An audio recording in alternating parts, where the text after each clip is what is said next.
রাতে ঘুমানোর আগে সূরা মুলক ও সূরা ওয়াকিয়া পাঠের ফজিলত সম্পর্কে হাদিস কি বলে?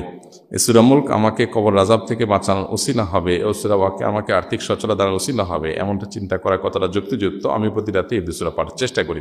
জি হ্যাঁ ভাই, অবশ্যই সূরা মুলক এবং সূরা ওয়াকিয়া কোরআনে কারীমের গুরুত্বপূর্ণ দুটি সূরা। এর মধ্যে সূরা মুলকের ফজিলত বিশুদ্ধ হাদিস দ্বারা প্রমাণিত, যে রাতের মধ্যে কোনো মানুষ যদি সূরা মুলক পাঠ করেন, শোয়ার আগে সূরা মুলক পাঠ করেন, আল্লাহ রাব্বুল আলামিন ওই ব্যক্তিকে কিয়ামতের ময়দানে এই ব্যক্তিকে কবর আযাব থেকে রক্ষা করবেন। অতএব কবর আযাব থেকে রক্ষা পাওয়ার আশায় সূরা মুলক নিয়মিত পড়তে থাকা এটা গুরুত্বপূর্ণ একটা আমল, এটা করা উচিত।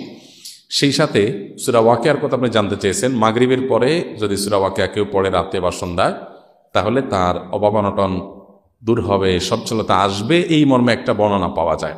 কিন্তু সে বর্ণনার সনদ নিয়ে অনেক মুহাদ্দিসগণই আপত্তি তুলেছেন, সেটার বিশুদ্ধতা নিয়ে প্রশ্ন তুলেছেন, অর্থাৎ সেটাকে যায়িব বলে আখ্যায়িত করেছেন, মন্তব্য করেছেন মুহাদ্দিসরা অনেকে।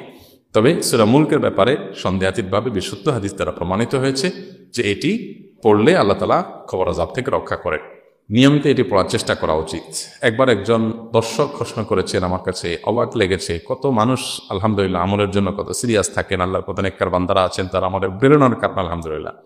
প্রশ্নটা ছিল এরকম যে, ভাই সূরা মুলক পড়লে কবর আযাব থেকে বাঁচা যায়, এই হাদিস আমি জানতে পেরেছি, জানার পর থেকে আমল শুরু করে দিয়েছি, কিন্তু জানার আগ পর্যন্ত আমি যে আমল করতে পারি নাই, বিশেষ করে আমার শৈশবে কৈশোরে আমার এই আমলটা করা হয় নাই, তাহলে আমার কি হবে?